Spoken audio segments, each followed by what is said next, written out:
Nathaniel हाथॉर्न, इनका birth हुआ था 1804 में और डेथ हुई थी 1864 में। Nathaniel Hawthorne was born in Salem near Boston Massachusetts.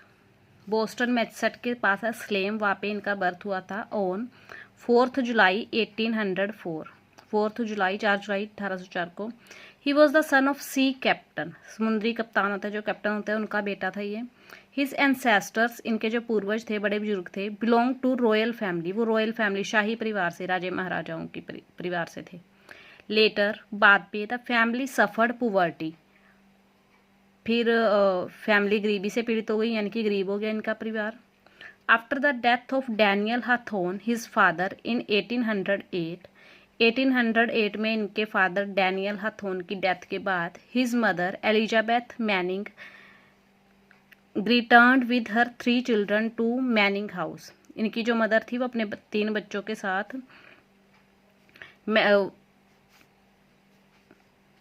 Manning house चली गई थी। इन 1816 में she went to Raymond Maine, वो रेमन मेन चली गई। हियर, यहाँ Nathaniel spent 3 years in the lap of nature in 1819। यहाँ पे नथेलियन ने 3 साल बिताए नेचर की, प्रकृति की गोद में 1819 में। He was sent to Salem, उसे स्लेम भेजा गया। वेयर ही स्टार्टेड स्टडी, जहाँ पे इन्होंने स्टडी स्टार्ट की।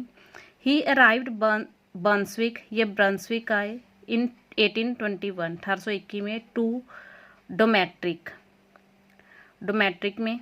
ही was among the earliest student at Bowdoin College, Bowdoin College के जो अर्लीस्ट स्टूडेंट, सबसे पहले स्टूडेंट है, उनमें से एक थे ये। ही पास्ड BA इन 1825 में इन्होंने BA पास की। ही लिव्ड 12 ईयर्स इन सलेम, 12 साल ये सलेम में रहे। एंड पब्लिश्ड 44 टेल्स, और 44 टेल, छोटी कहानियाँ पब्लिश की इन्होंने। And sketches. He loved some girls, इन्हें कुछ लड़कियों से प्यार हुआ। ही मैरिड सोफिया, सोफिया से इन्होंने शादी की। Who was his neighbour sister, जो इनके पड़ोसी की बहन थी, जो इनकी वाइफ बनी थी। He worked as a surveyor at custom house में इन्होंने सर्वेयर के तौर पे काम किया। इन स्लेम में आफ्टर मैरिज, शादी के बाद। But he left the job, लेकिन ये जॉब इन्होंने छोड़ दी फॉर सम पॉलिटिकल रीजंस, कुछ राजनीतिक कारणों की वजह से। ही डाइड ऑन 19 मई 1864 को इनकी डेथ हो गई थी एट प्लायमाउथ, न्यू हैम्पशायर में। इनकी खास बातें क्या हैं? His characteristics, he was a great symbolist and allegorist, वो ग्रेट सिम्बोलिस्ट और एलिगोरिस्ट थे। He was fond of writing romances, romance लिखने का शौक था इन्हें। ही इंट्रोड्यूस सुपरनेचुरल एलिमेंट जैसे भूत होते हैं, जो भी होता है, ये पेश किए थे इन्होंने। He presented human relation, mystery of life, puritanism, qualities of sin, value of repentance and redemption etcetera in his novels. इन्होंने अपने नॉवेल्स में प्रेजेंट किया human relation, mystery of life, puritanism, quality of sin, value of repentance, ये सब पेश किया। He resembled George Eliot and Thomas Hardy, वो George Eliot और टॉमस हार्डी से मिलते थे, बट मतलब मिलते जुलते थे। बट ही लैक्ड ह्यूमर, लेकिन उनमें ह्यूमर की, हंसी मजाक की कमी थी और एलिवेशन की कमी थी ऑफ दोज राइटर, उन राइटर्स के कंपैरिजन में, मतलब उनके जैसा ह्यूमर और एलिवेशन नहीं था इनमें।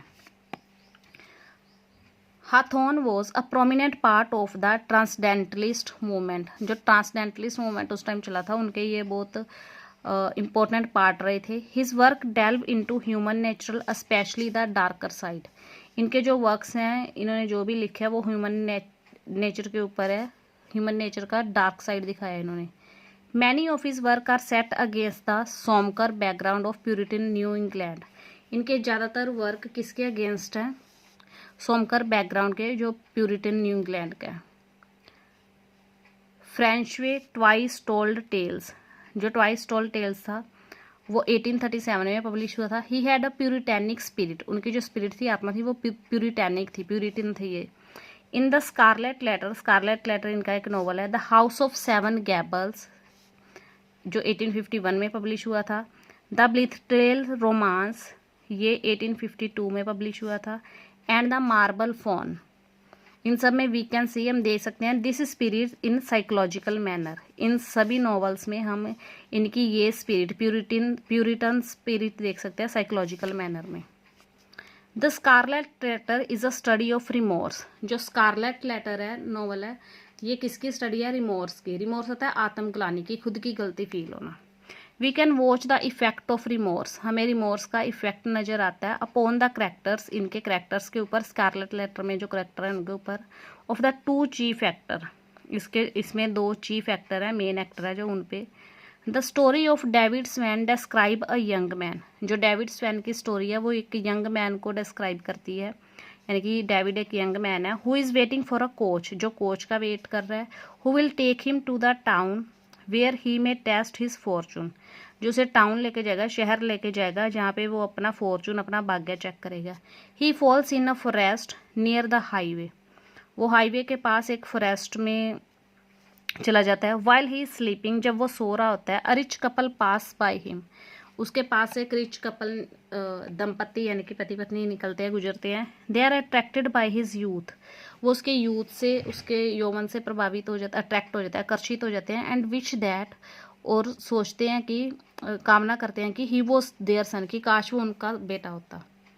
If he had awaken just then, अगर वो उसी टाइम जाग जाता। His life might have been changed, उसकी लाइफ चेंज हो सकती थी, यानी कि क्या पता वो अमीर दंपत्ति उसको अपने साथ ले जाते। But he does not wake up, लेकिन वो नहीं जागा।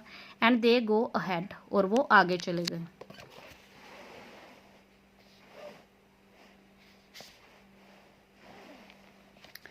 देन फिर a fair and sweet maiden comes, एक फेयर यानी कि गोरी और प्यारी मेडन आती है। Come, she looks with love on the young man, वो मैडन यानी कि अब खूबसूरत जो औरत होती है वो उसकी तरफ देखती है बड़े प्यार से, यंग मैन की तरफ। If he had awaken just then, अगर वो उसी टाइम उठ जाता जब जिस टाइम वो मैडन आई थी। Both of them might have lived a happy married life, तो वो दोनों जी रहे होते happy married life. She looks at his face, वो उसके फेस की तरफ देखती है विशफुली, मतलब विश इच्छापूर्ण रूप से। एंड देन गोज हर वे, फिर वो अपने रास्ते चली जाती है। द मर्डरर कम, फिर वो कातिल आते हैं। They want to steal his leather bag, वो उसका लेदर का बैग चुराना चाहते हैं। After killing the young man, उस यंग मैन को मारने के बाद, जो डेविड होता है उसको मारने के बाद। Just then by hearing the rattle of coach, फिर and the sound of the horn, फिर उस टाइम उसे सुनाई देते हैं हॉर्न का साउंड और कोच का रैटल, रैटल यानी कि उसके आने की आवाज़। ये सुन के द यंग मैन अवेक्स, जो यंग मैन होता है वो जाग जाता है। He does not know of love while he was sleeping, उसे प्यार व्यार का कुछ पता नहीं होता जब वो सो रहा होता है। Wealth and death had appeared in turn and passed by him, wealth भी आई और डेथ भी आई, अपीयर्ड इन टर्न, उसके पास आई, एंड पास्ट हिम बाय, और उससे उसके नज़दीक से होकर चलेगी। This is the most perfect simple and dedicate fancy, ये सबसे जो स्कारलेट लेटर में दिखाया गया परफेक्ट, सिंपल और डेडिकेट फैंसी है। He is called a mistake, उन्हें मिस्टिक बोला गया। ही लव्ड मिस्ट्री, उन्हें मिस्ट्री से, रहस्य से बहुत प्यार था कि राज बना के रखने अपने नॉवेल्स में।